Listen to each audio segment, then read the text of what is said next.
టెక్నాలజీకి ఎందుకు నువ్వు చాలా దూరంగా ఉంటావు? వాట్సాప్ కావచ్చు, లేకపోతే ఇంకా ఏదైనా అప్డేట్ అవ్వడం కాదు, అసలు వాటి మీద ఇంట్రెస్ట్ చూపడలేదు. కంప్యూటర్ అన్నా నీకు ఊరుకోండి, ఇప్పుడు జనాలందరూ నాకు టెక్నాలజీ బాగా తెలుసు అనుకుంటున్నారు. కంప్యూటర్ అన్నా దూరంగా ఉంటా చాలా.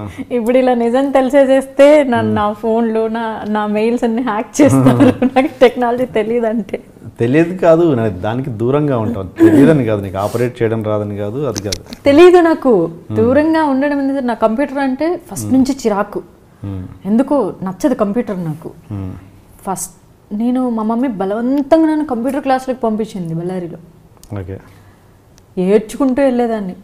నా జీవితం కంప్యూటర్ చదువుకోమని, ఏంటి కంప్యూటర్ ఏంటి, డబ్బా ఏంటి, ఏంటో పీసీ అంటే ఇంత తిట్టుకుంటూ కంప్యూటర్ క్లాసులకి వెళ్ళాను నేను.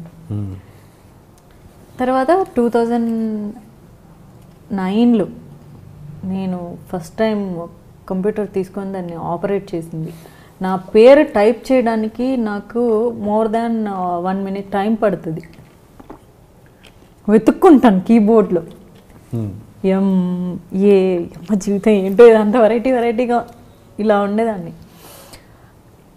ఫస్ట్ టైం నాకు ఫోటో స్టిల్స్ తీసినప్పుడు ఫస్ట్ సినిమా కోసం అది వెబ్సైట్లో పెడతారంట. నాకు తెలీదు ఇదంతా నా ల్యాక్ ఆఫ్ టెక్నాలజీ ఎందుకు వచ్చిందని. వాళ్ళు వచ్చి డైరెక్టర్ ఫోటోలు తీసుకోమన్నాడు, నేను తీసుకొని వెళ్ళిపోయారు. తర్వాత నీ ఫోటోలు వెబ్సైట్లో వచ్చాయి అని చెప్పాడనమాట ఫ్రెండ్. వెబ్సైట్ అంటే ఏంటి అన్నాను.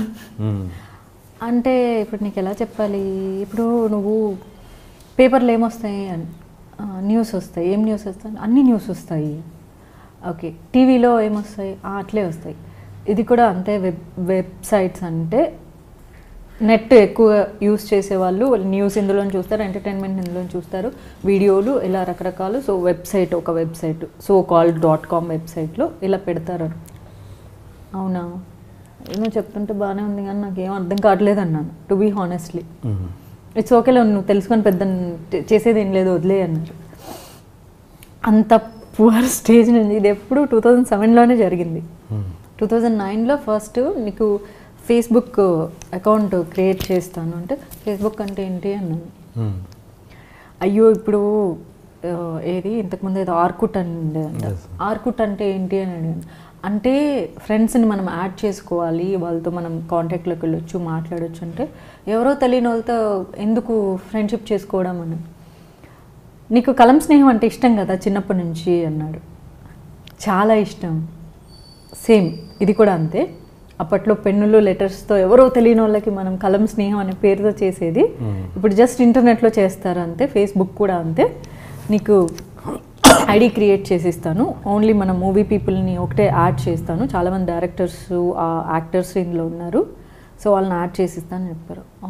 అవునా, కానీ దాన్ని ఆపరేట్ చేయడము, ఫోటో పోస్ట్ చేయడం నాకు రాదు. తనే పోస్ట్ చేసి ఇచ్చేవాడు అనమాట. ఇంతకుముందు ఉన్న లవ్ స్టోరీలో తనే క్రియేట్ చేసి తనే పోస్ట్ చేసి ఇచ్చాడు. తనే కొన్ని రోజులు మెయింటైన్ చేశాడు. ఎప్పుడు తనే మెయింటైన్ చేశాడు అంటే కొన్ని మంత్స్. ఆ తర్వాతే మేము 2009లోనే విడిపోయాం కాబట్టి ఫస్ట్ టైం కూర్చున్నాను కంప్యూటర్ ముందు, కంప్యూటర్ ఓపెన్ చేయడానికి. ఫేస్బుక్ నీకోసం ఎప్పుడు లాగిన్ అయ్యే ఉంటుంది చూడు అని చెప్పింది గుర్తు. లాగిన్ అయ్యా, అందులోకి వెళ్ళా. ఒక్కటి అర్థం కాలేదు చూడండి నాకు. అలా స్టార్ట్ అయింది నాది. 2010లో నేను ఫస్ట్ టైం ల్యాప్టాప్ కొనుక్కున్నాను.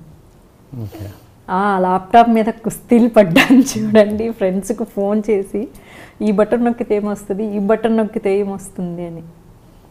సో అలా కొంచెం కొంచెం మెయిల్స్ చూసుకోవడం అలా నేర్చుకున్న తర్వాత ఫేస్బుక్ అట్లే తెలియక కొంచెం ఆపరేట్.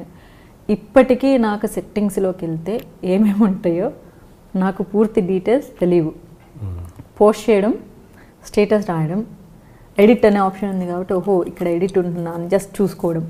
నాకు ఏమన్నా సెట్టింగ్స్ కావాలంటే నా ఫ్రెండ్స్కి ఫోన్ వెళ్తుంది, వాళ్ళు చెప్తారు ఇది క్లిక్ చెయ్యి, క్లిక్ చేస్తే ఆప్షన్స్ వస్తాయి, అక్కడ వెళ్ళి ఆప్షన్ మీద క్లిక్ చెయ్యి, ఓకే వస్తుంది లేదా యాక్సెప్ట్ వస్తుంది ఇలా చెప్తారు. కాసేపు చెప్పిన తర్వాత అరే నాకు ఇది రావట్లేదురా అంటాను. రైట్ నౌ కూడా అదే నా పొజిషన్. అవునా సరే నీ ఐడి పాస్వర్డ్ ఇవ్వను. నా ఫ్రెండ్స్కి చాలామందికి నా ఐడి పాస్వర్డ్లు తెలుసు, వాళ్ళే వెళ్ళి వాళ్ళే సెటప్ చేసి వాడుకో అని చెప్తారు. ఐఫోన్లో కూడా నాకు సెట్టింగ్స్ రావు. ఈ రోజు వరకు నేను iPhone 4 నుంచి వాడుతున్నాను, పాటలు ఎక్కించుకోవడం కూడా రాదు నాకు. ఫోన్ కొడతాను, ఇప్పుడు దీని మీద ఇది వచ్చింది, నేను ఏం నొక్కాలి అంటాను. నాకు వాట్సాప్ వాడవచ్చు, అందులో ఆటో లాగిన్ అయినా ఫేస్బుక్ చూసుకొని ఒక టైమింగ్కి పెట్టుకొని అంత అలా వచ్చు. నేర్చుకోవడం ఇష్టం లేదని కాదు, అది ఎంత నేర్చుకుందామని ట్రై చేసినా అదేంటో నాకు ఎక్కదు. తెగ ట్రై చేస్తా, కుస్తీలు పడతా పొద్దున్న నుంచి సాయంత్రం దాకా, కింద మీద పడి సోఫాలో కింద నేల మీద దొర్లి ఇది రావట్లేదు. అవర్స్ స్పెండ్ చేసిన రోజులు కూడా ఉన్నాయి. ఆఖరికి ఫ్రెండ్స్కి ఫోన్ చేస్తా, 10 సార్లు ఫోన్ చేసి ఉంటాను. షాల్ భరించలేగా, పాస్వర్డ్ చెప్పవా, సెటప్ చేసి పెడతాము. కాదు నేను నేర్చుకుంటాను, నాకు మొత్తం చెప్పు అని. కరెక్ట్ 1 వీక్ బ్యాక్ నా ఫోన్లోకి ఐట్యూన్స్లో సాంగ్స్ ఎలా ఎక్కించుకోవాలని ఆప్షన్స్ అడిగి ఫోన్లో లైన్లో పెట్టుకొని ఆప్షన్స్ అంతా సెటప్ చేసుకున్నాను. ఇంతకుముందు అయితే లిటరల్లీ టీమ్ వ్యూవర్ కనెక్ట్ చేసి నా కంప్యూటర్లో ఆపరేట్ చేసేవాళ్ళు. పర్లేదు, టీమ్ వ్యూవర్ అంటే తెలుసు. అది కూడా అడిగితే నా ఫ్రెండ్, నా బొంద పంపిస్తాను, ఫస్ట్ దాన్ని యాక్సెప్ట్ చెయ్యి, తర్వాత నేను చూసుకుంటాను అని